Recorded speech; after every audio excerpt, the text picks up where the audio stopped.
How bad would 100-mile winds be at this point? It would be devastating. It would have already lit. It would have carried embers all the way onto all of these houses. Wind is always devastating in these fires. It carries them miles and miles away potentially. It makes it infinitely more difficult to put out. Not even only LA City. I mean, LA County, of course, as well. But the mutual aid, these fire departments that are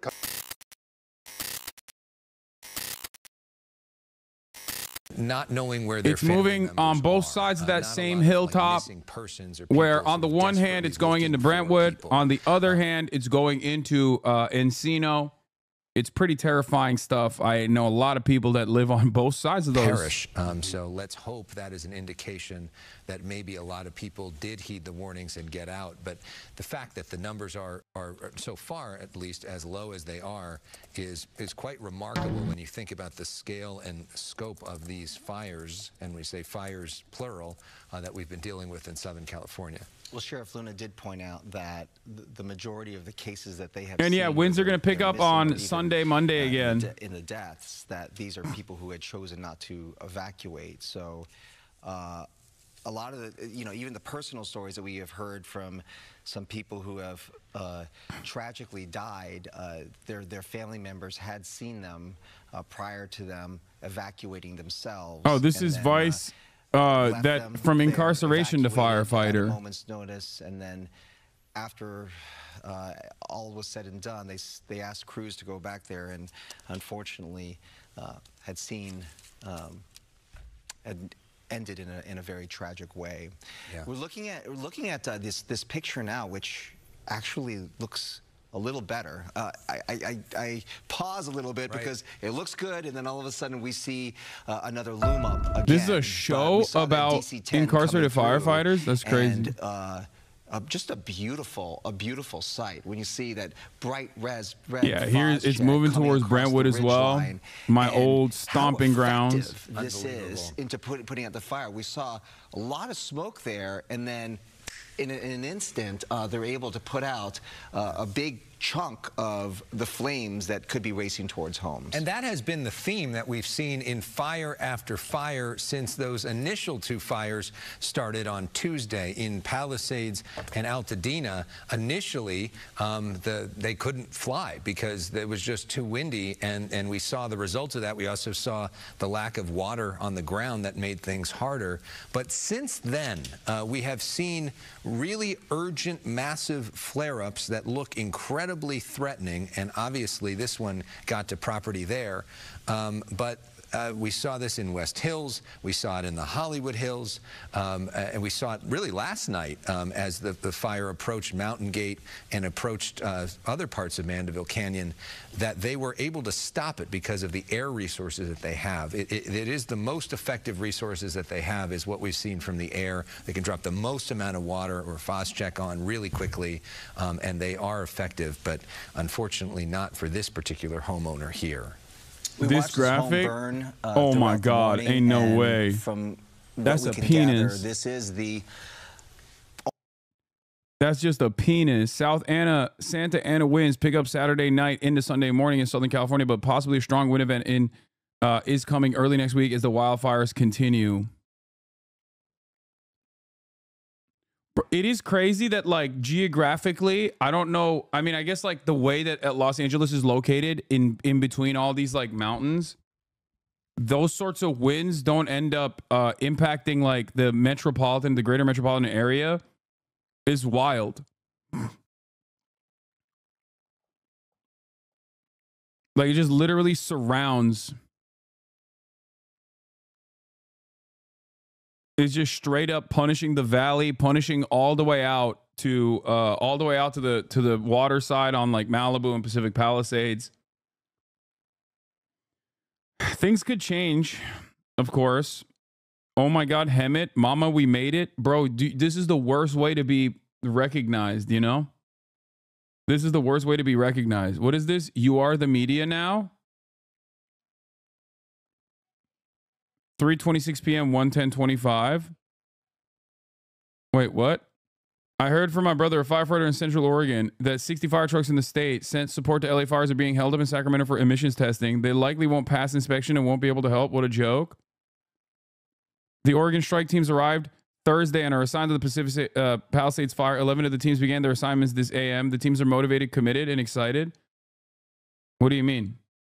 Yeah, this guy is just stupid and wrong. What are you talking about? Is this the joke? Oh, the joke is that you are the media now, as in people just lie, and then those lies go super viral, and then, like, here you have left post just needs a few more likes before Elon. This is a crazy quote tweet. Yeah. It's so nutty, dude. It's so nutty. Look at this. Look. These guys are actually working on the ground already. This guy hours later is already, this guy hours after, they've already posted about it. Oh my God, Linda Yaccarino.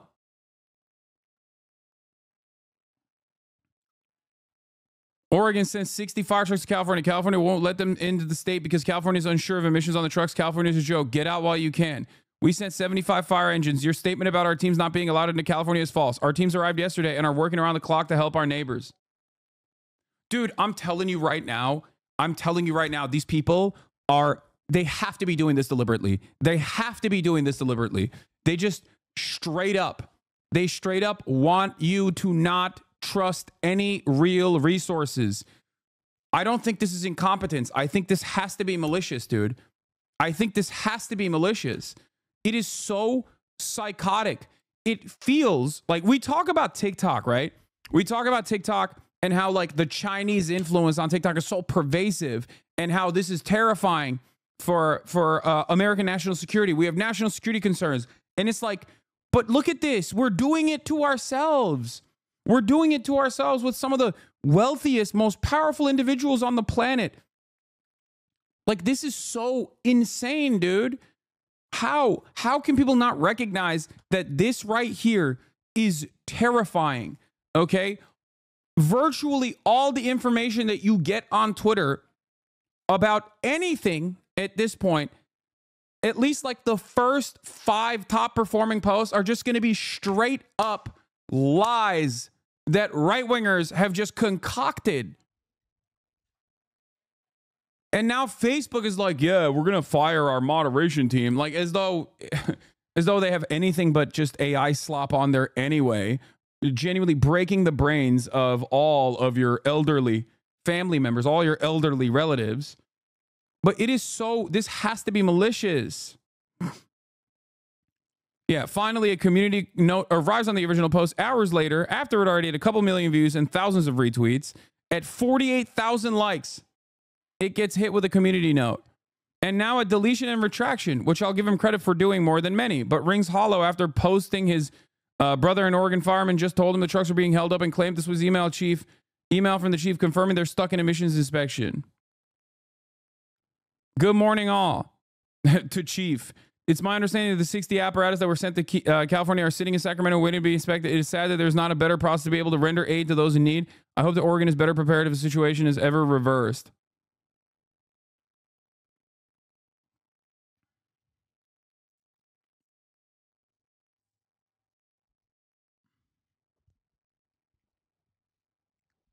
Seems like it worked pretty well. No, could be faster, but the alternative is what exactly?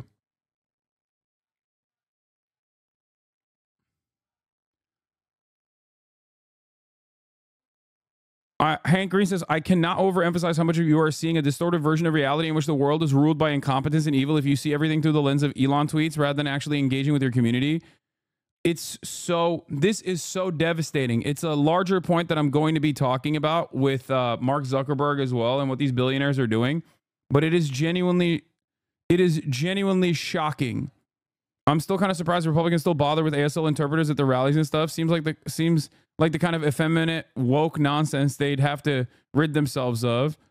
What is this? I'm sorry, but we have to stop with the ridiculous sign language interpreters who turn serious press conferences into a farce. There are closed captions on all broadcast channels and streaming services. No wild human gesticulators necessary. Oh my God. Oh my God. Christopher Rufo saw this and was like, yeah, it's time to eliminate disability access. Oh my God. That's amazing. They just have no policies. It's just purely making things worse. What a wild turn of events, man.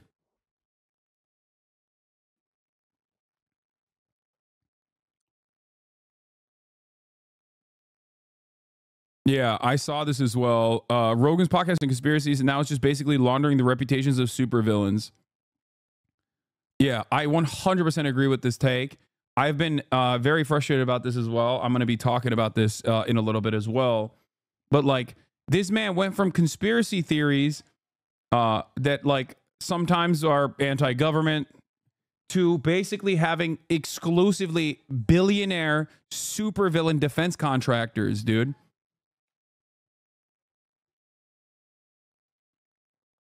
And it's crazy because these are the people who think this is independent media. Like, his audience is comprised of so many normies, your coworkers, who are like, I don't trust mainstream news, brother. And there's like valid reasons not to trust certain narratives in mainstream news, okay? But it's crazy to me that those guys then go and listen to a conversation with a supervillain billionaire who is laundering his reputation in broad daylight by talking to Joe Rogan, someone that you like. And half the time they're also talking about, like, you know, defense contractor shit. It blows my mind. Like, what do you mean? If when CNN does interviews like this, you go, oh, what the hell? These guys love the elites. But when Joe Rogan does it, it's like, oh, no, he loves the elites in a cool way. I love this elite as well.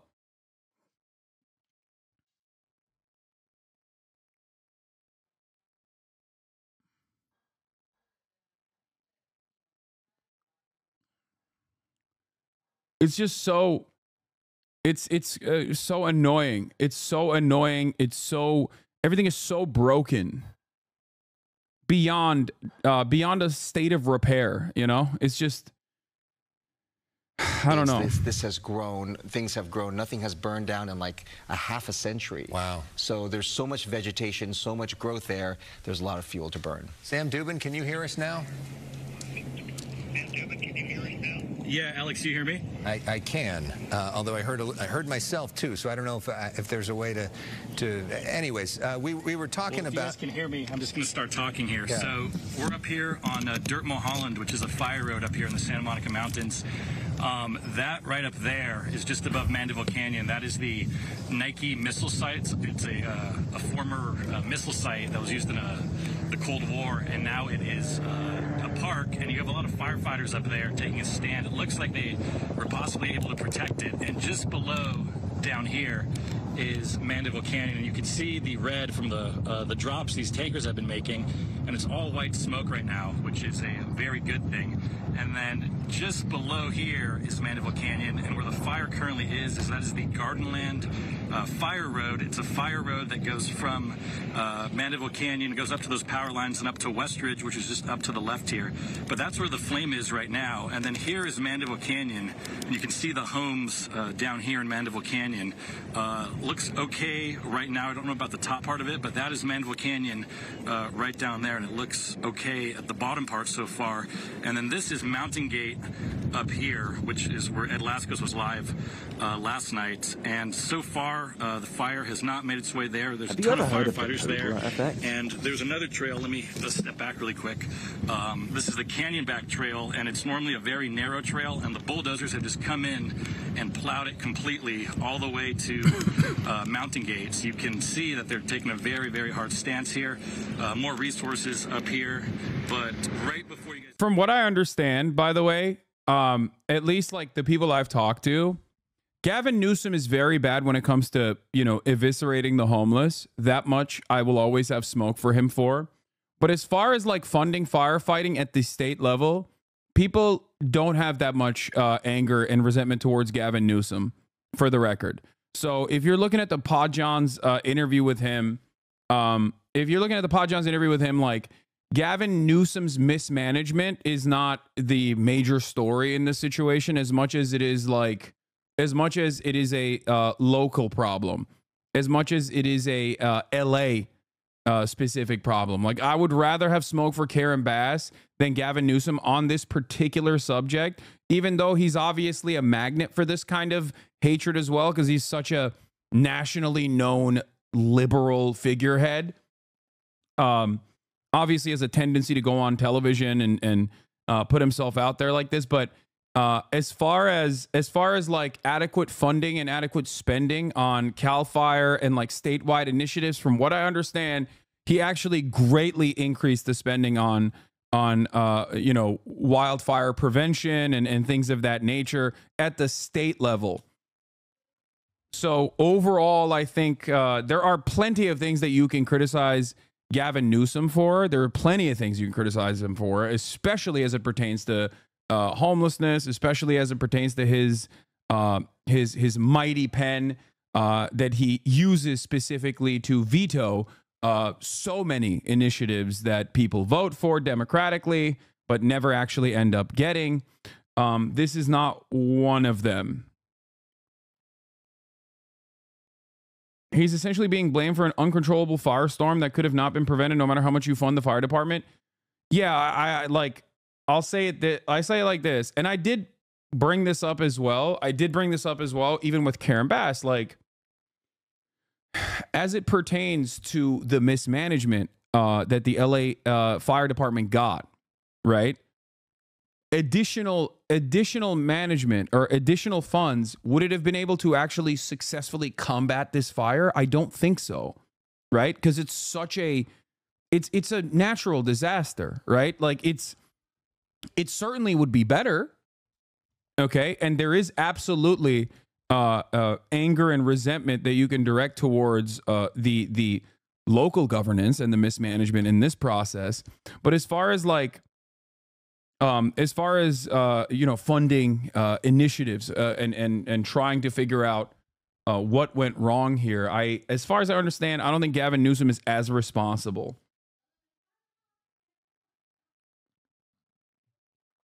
I mean, a lot of fires before this one were because he didn't enforce energy infrastructure maintenance. I don't think he's the biggest culprit for this specifically, though.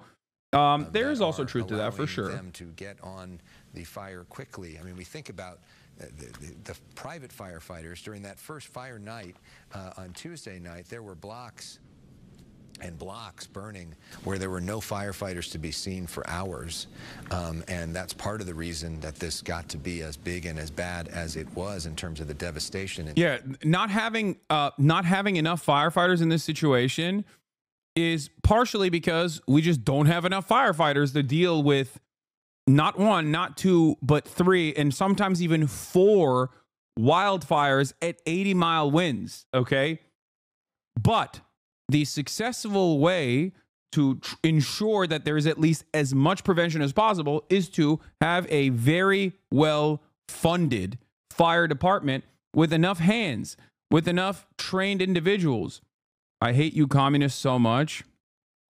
Yeah, this is the fault of communism and communists in general. Right. You're right. So now that we have these curfews in the various fire zones, curfew in effect from 6 in the evening to 6 in the morning, we had those 2 press conferences this morning, and there were no reports of looting, although they were very serious about anyone who violated that curfew and was found walking around. A couple of arrests of people just seen walking around the area, and then yeah, they took them into custody, because in order to get into these areas, you really have to be very creative, because these checkpoints and security checkpoints are very tight. So and we saw that yesterday in this area, especially in Pacific Palisades, on Sunset near Amalfi. They have these just long lineups of cars that are just waiting for hours to get into the neighborhood. I mean, people were telling our reporters last night they're waiting 6+ hours to try to get home. Yeah. And it is, you know, I mean, it's frustrating for a lot of people to see that, and but then get into these areas once you get in, and it's so stunning, right, to see the destruction up close. Yeah, lots of folks having a tough time getting in too, because people escaped at a moment's notice, and they didn't have any of their ID. They don't have a property deed, anything that says that they actually live in the area, and unfortunately, why do 40-month subscribers do this? Did you see losers on Twitter celebrating because they thought your house burned down? Yes, they literally celebrated. They are Sam Hyde fans. They like a pedophile Nazi. Okay, they're fans of a pedophile Nazi. I love when those people cheer for my death and destruction. Okay, those are some of the worst people online. Why do you even bring that up as a 40-month subscriber is the question I have for you. Okay. Yes, dude. Yes. People who genuinely love the work of a out and about pedophile Nazi despise me so much that they fantasize about my house burning down and celebrate it. Those people are my enemies, and I love that. Okay. The real question is, why are you, as a 40-month subscriber, bringing that up right now? And frustration through all of this. And everybody has a story. Yeah. And to everybody, their story is the most important story. And so, for if you're that individual and that's your life and that's impacting you, you want help immediately. Of course you do. And as somebody else says, well, I got my prescriptions, I got to get in there. And everybody's got their own thing. And when you think about the multiplying effect, Bob, of how many people are impacted at one time, how overwhelming that is for, frankly, our system of government services, which is not exactly known for working so great for people, and not exactly known for its customer service track record. And now to have this overflowing of the system is really overwhelming. And I think part of the challenge in the days ahead, you think of day 1, day 2, we're in crisis mode. Everybody's very forgiving and understanding. We start getting into day 3, 4, 5, 6, 7, 4. The longest dead-end road in Los Angeles. We got that little fact from our Josh Haskell this morning. Look at how this road goes right along the burn area. I'm going to go all the way up to the dead end here. You can then understand why this area is under evacuation. Do you still talk to Alex sometimes? Of the burn zone, he always wants me to go on a show, but I never have time. And earlier this morning, if I zoom in here, is where a home burned. Just off of Mandeville Canyon to the west side, up in this area, is where we lost a structure.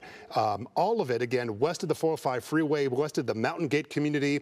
For those of people interested, here is where the Getty is located, right there off the 405. Maybe gives you some perspective of what we're looking at, what's at risk this morning as this fire continues to burn. Our coverage continuing right now with reporter Kevin Ozebek, who is in the Brentwood. Alex is the host of Fox 11 that you can hear back into the speaking right now. We've got serious winds coming tonight, right? Yeah, they're still forecast to come and get a little bit stronger, much stronger than what they are now. We've been kind of fortunate when we've been talking about the winds, and we got a little bit of a break, right, from last night to this morning.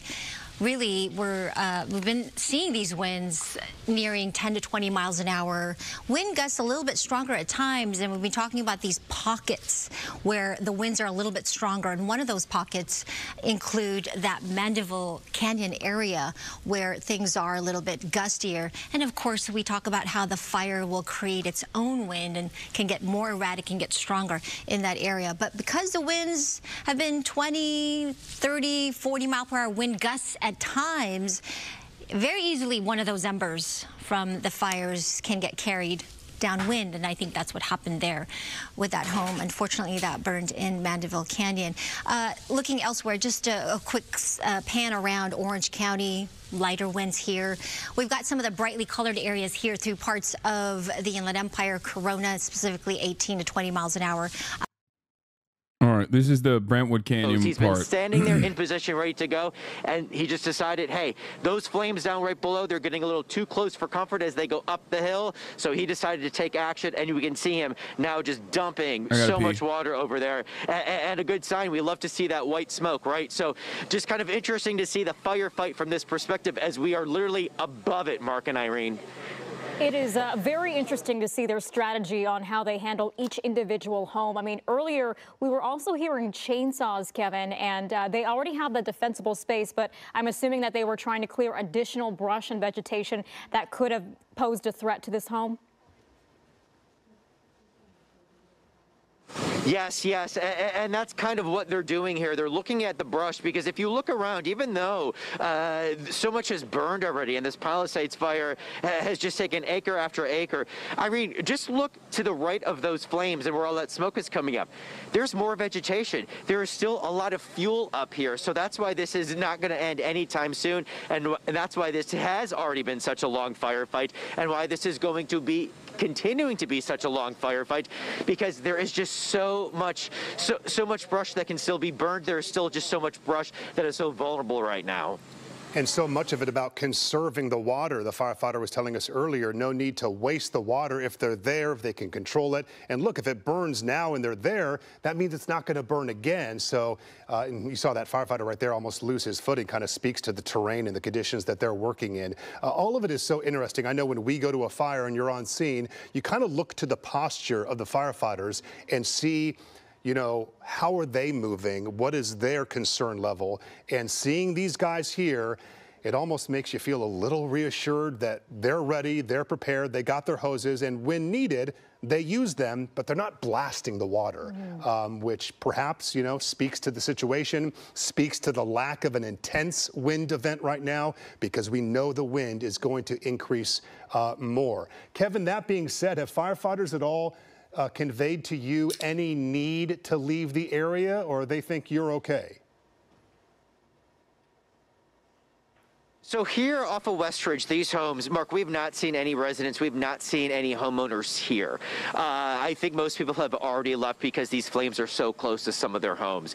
So I do have to kind of jump off of what you were saying about how strategic this all is. Even though, I mean, we are feet away from homes here, these flames. I mean, so close, so close. I mean, this fire is in a residential area, but there's no frantic energy from these firefighters. There's no panic. They are cool, calm, and collected as they kind of get in their position. How bad would 100-mile how bad would 100-mile winds be at this point? It would be devastating. It would have already lit. It would have carried embers all the way onto all of these houses. Wind is always devastating in these fires. It carries them miles and miles away potentially. It makes it infinitely more difficult to put out. Not even only LA City. I mean, LA County, of course, as well, but the mutual aid, these fire departments that are coming not only regionally, but from beyond. It is. Why does it feel like it'll only get worse? Right now, that's amazing. They come from right North now, they come from other states, it does feel like that because the winds are going to pick up Kevin, again. You've been monitoring this situation. What is this? Anti-DEI has just become an accepted way to be racist, to be sexist. You can't as openly say you don't want women in that field or that you don't want black people. You can say DEI and mean all that because you're too pussy to openly be a bigot. It's weird that dunking on firefighters during a massive fire is what right-wing culture warriors have decided is the best expression of their politics. Starting to think that anti-wokeness has become the new mind virus. I mean, starting to think that, Leighton. I mean, welcome back to reality. Leighton Woodhouse is a former Intercept journalist. He's a former Intercept reporter. Him and a couple of these other guys like made this crazy, I wouldn't say like pivot, but they definitely, you know, lost the plot a little bit. This dude used to do fantastic work on white nationalists and stuff like that.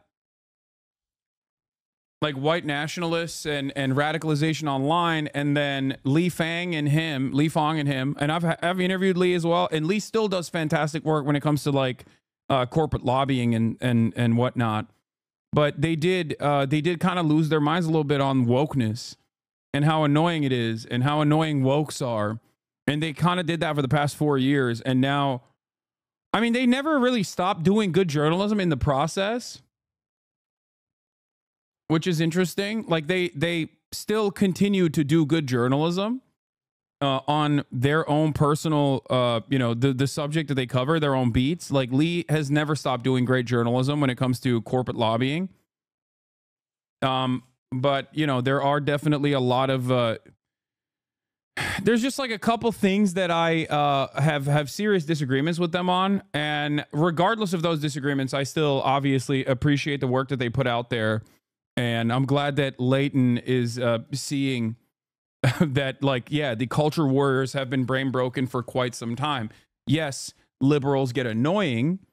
Okay, liberals do get annoying and have a tendency to be extra annoying and unproductive and engage in like purity spirals or whatever. But this is like unrestricted, unfettered, you know, racism and sexism. That's all it is. Like, look at this. Yeah. Dude, we're not dunking on firefighters. We're just criticizing their leaders. Like, look at that.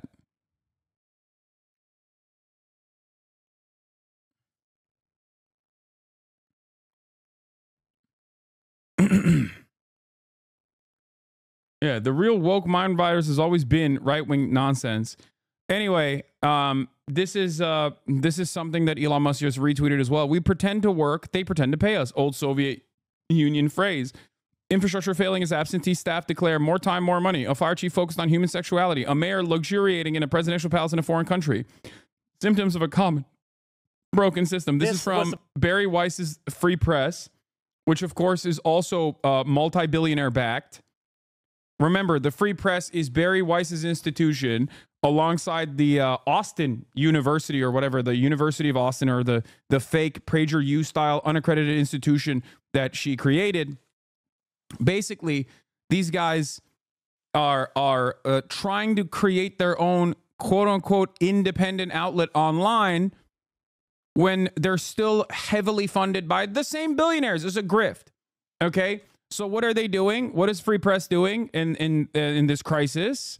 What are they doing? Oh, that's right. They're cutting propaganda. Let's take a look. Water to put out the Palisades fire. This is the Santa Ynez Reservoir. It's the water supply basically for the Palisades. When they first started fighting the Palisades fire, they ran out of water extremely quickly. Wednesday, 3 a.m., they were basically out. And there's been a lot of talk on why this happened. So how long has this reservoir been empty for? Since February of last year. There was no communication from the Department of Water and Power to LAFD that there was a water supply issue. The firefighters, when they started fighting the fires, no one informed them that the reservoir was empty. This reservoir holds 117 million gallons of... It's what's crazy about this part of the story is like, yeah, the reservoir is empty because of a thing that your donors don't want. Okay. The reservoir is empty because of a thing that your donors don't want to recognize.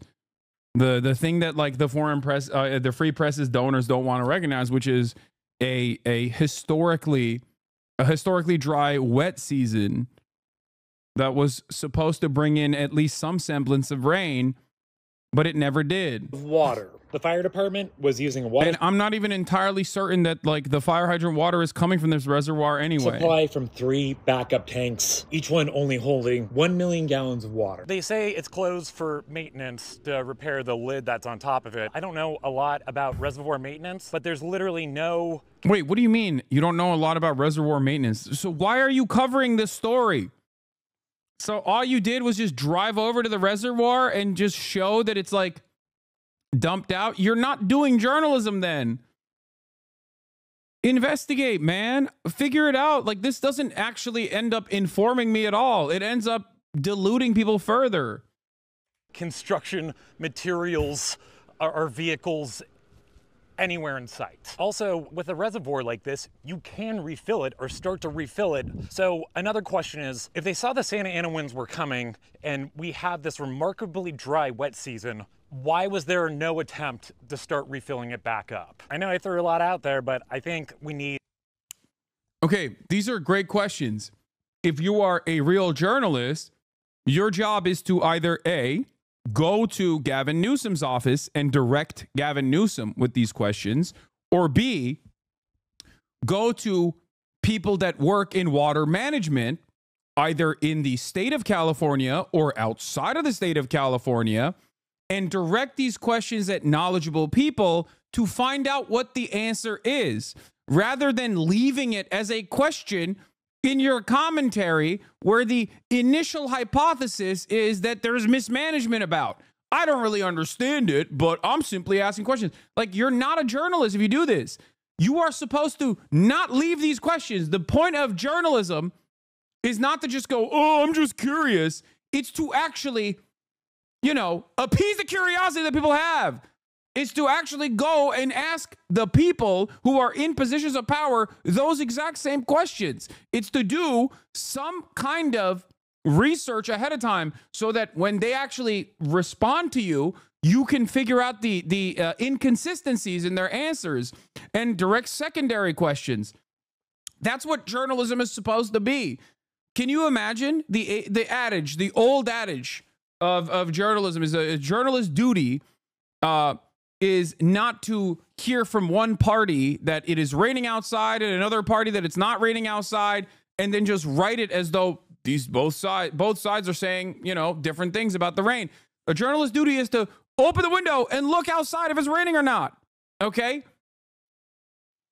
This is akin to basically not even doing any of those things and simply stating, people have a lot of questions on whether it's raining or not outside.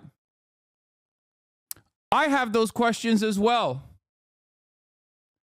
Homosexuals say that it's not raining outside. What do you guys think? You didn't do journalism.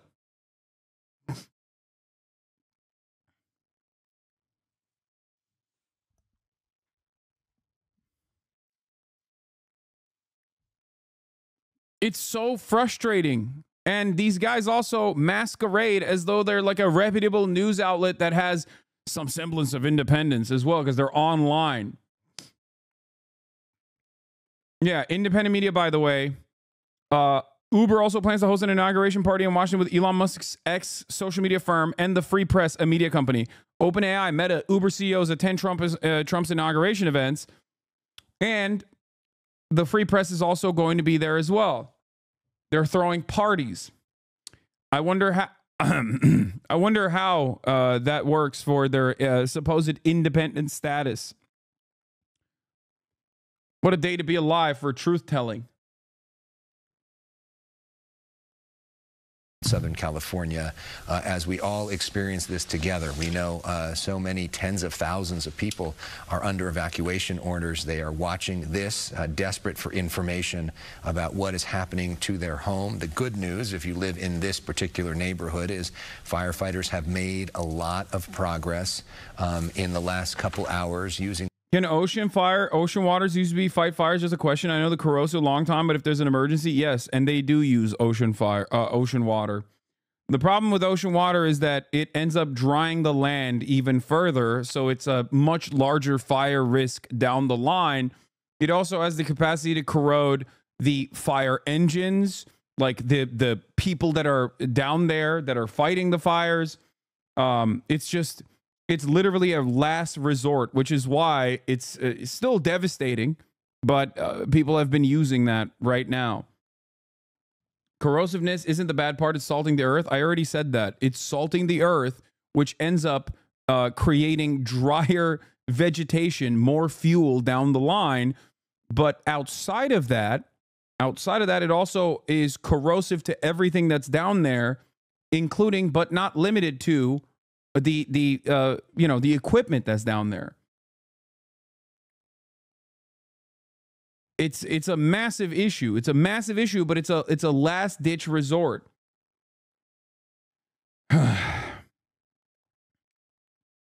Family who will be incredibly impacted after losing just about everything.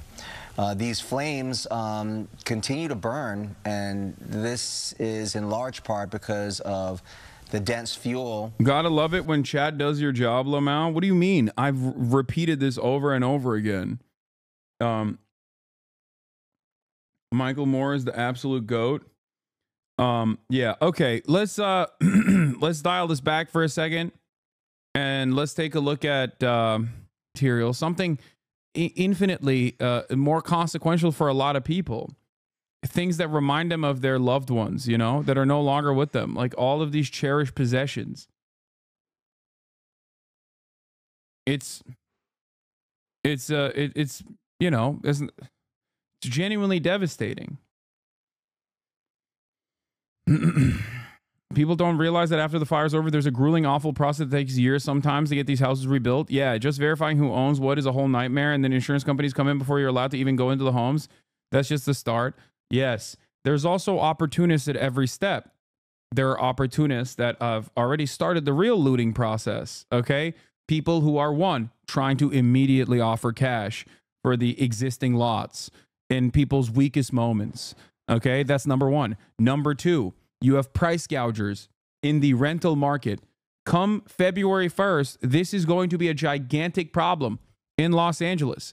If it's not combated adequately, you will see the housing market go out of control even more than it was. Okay? You are going to see the real looting, not the poor people that are messing around or are you know, trying to take advantage of the crisis to steal a television or something. Okay? The real looting will happen at the point of banks, private equity, and the real estate market. Okay? That is where the real looting will occur. The real looting will also occur on the insurance side as well. Just remember that. But you will not hear that. You will never hear about that in the news, okay? They'll maybe begrudgingly point to it every now and then.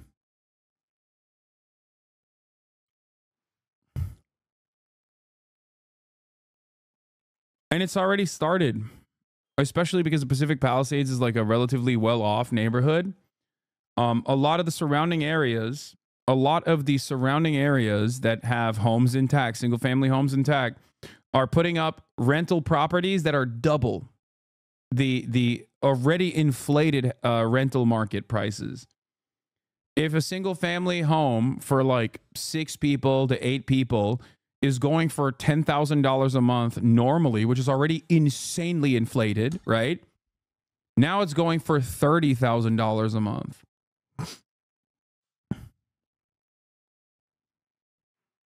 I've seen it. And you see the ash on the cars. Yep. You see it everywhere, and this is so toxic. We spoke again to a health expert and a doctor about the unhealthy, very dangerous air quality actually outside, particularly for those who have any upper respiratory issue. The fires haven't even been put down, and there's still people doing craziness like that. If you have some kind of disease, this is just detrimental.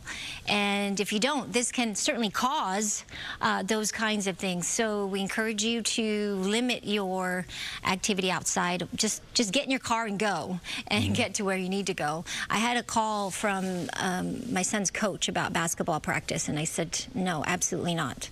Unless you're inside in a gym. This is just very bad air quality all across the board, not just where the fires are burning, but across SoCal from Ventura South into Orange County, the Inland Empire.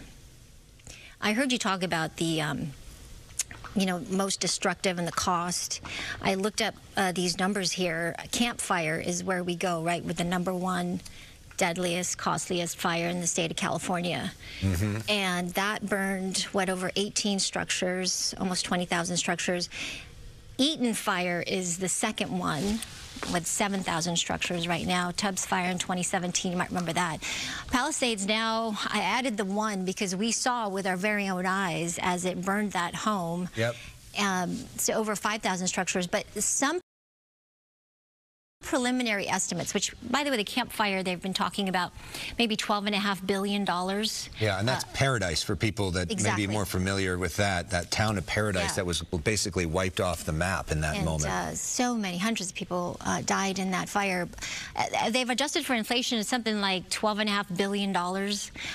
But now when we talk about the Palisades fire, where you see those multi-million-dollar homes, I mean, just the fires together, they're saying some estimates of 150 billion, potentially, dollars lost in these fires. So it's just staggering Yeah. Staggering. It is. I tried to get a specific answer from Governor Newsom on that, and he said it's way too early to tell, and if we start throwing around numbers, everybody's just sort of guessing. But he said, because he had been to the Camp Fire at Paradise with President Trump, the head of CAL FIRE I talked to also yesterday had been to the Camp Fire, and they both said that what you see in Pacific Palace, when you look at the scope of it, that it's the worst fire that they've ever been to.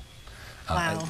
And in terms of just the scene and how upsetting it is to see it up close. I have, you know, I'm from Hawaii. You guys know that. I've had some messages naturally from my friends in Hawaii, and they are triggered right now, especially when you think about the Maui fire and the Lahaina fire. And they're just also triggered, and of course they're all worried for our safety. We have such a huge She said don't play basketball. Chad, I looked up the AQI, okay? And they I didn't play basketball this morning without looking up the air quality index. Calm down. Devastation, which continues. Look at these fires. The winds are going to get stronger. We talked about that. This is sort of that window where the winds are not so bad. They're definitely gusty at times, and there's definitely pockets of some stronger gusts that are coming in. And we're under this wind advisory. This portion right here, the Palisades fire, parts of the Santa Monica Mountains, extending into the San Gabriel Mountains. That includes the Eaton fire. These winds are coming out of the northeast, and they are gusting closer to between 40-45 miles per hour. Now, later tonight, at 6 p.m., we are anticipating a slightly stronger, at least the start of some stronger winds, and high wind warnings will be going into effect in this area here. So firefighters I know are considering that, and there's a strategic plan, I'm sure. They're the best in the country here, if not the world, and they are, they had some backfires earlier. Let's talk now more about the strategy. Eric Scott, the captain with the LA Fire Department, is joining us live on the phone right now. Thank you for your tireless work on this. We appreciate the daily Okay, apparently, we just lost his phone signal, Maria. As we know, phone signal in this area are so challenging. Yeah, you know, Captain Eric Scott working tirelessly since the beginning. We talked to him when this started, Tuesday morning, when it erupted, when the winds were just beginning to get strong. And I remember him saying how, if you see something, say something, because if you do not extinguish a fire or get to it within the first 20 minutes with the weather conditions we were in, it was going to explode exponentially, and that's exactly what it did. Exactly. Gigi Graciette has reestablished her shot. She moved to a different location there within the Palisades fire in Mandeville Canyon. Gigi, where are you? What can you tell us? We're on Cordelia here in Mandeville Canyon, and joining me now live, Battalion Chief Brent Pasqua with CAL FIRE. He's obviously keeping a close eye on the fire. We are again on Cordelia, right above Mandeville Canyon. I mean, this has just been an intense firefight. That's right. You can see the coordinated effort we have with the firefighters on the ground, working with our aviation assets, the helicopters, the large air tankers, dropping retardant, doing everything we can to protect these houses down below. Now, we were talking very large air tankers. We're talking about CAL FIRE assets. You brought in that very large air tanker contracted for this specific fire. And actually, I even see a hand crew way down there on the hillside. I don't know, Armando Hernandez, photographer, before I go back to you, Brent, if you can pan over to the left, actually down there in the bushes, we see hand crews. That is extremely challenging work. Yeah, that's part of the attack. We go direct on this fire line. We cut fire line directly on it while the aircraft drop above us and slow the fire down. And, you know, folks that are watching, obviously they're evacuated. Most have left. Some have stayed behind. They may be watching us right now. They may live right here on Cordelia. Describe to me what is going on up the street. I see strike teams basically stationed at every single house to protect that home. That's right. We've really surged our resources into this area. We don't want to lose any more houses. That is our #1 goal. We don't want anything like we saw the first 2 days of this fire. These conditions are way more favorable. We're used to fighting fire like this, so we're ready to take the fight to the fire. Wait, are fires still happening? Yes, brother. They haven't stopped at all. Isn't Southern California naturally supposed to be a desert? I heard that they're taking water from the north and that it dries the north. True. It is, yes, there are parts of California that are a desert. Yes. Okay. So,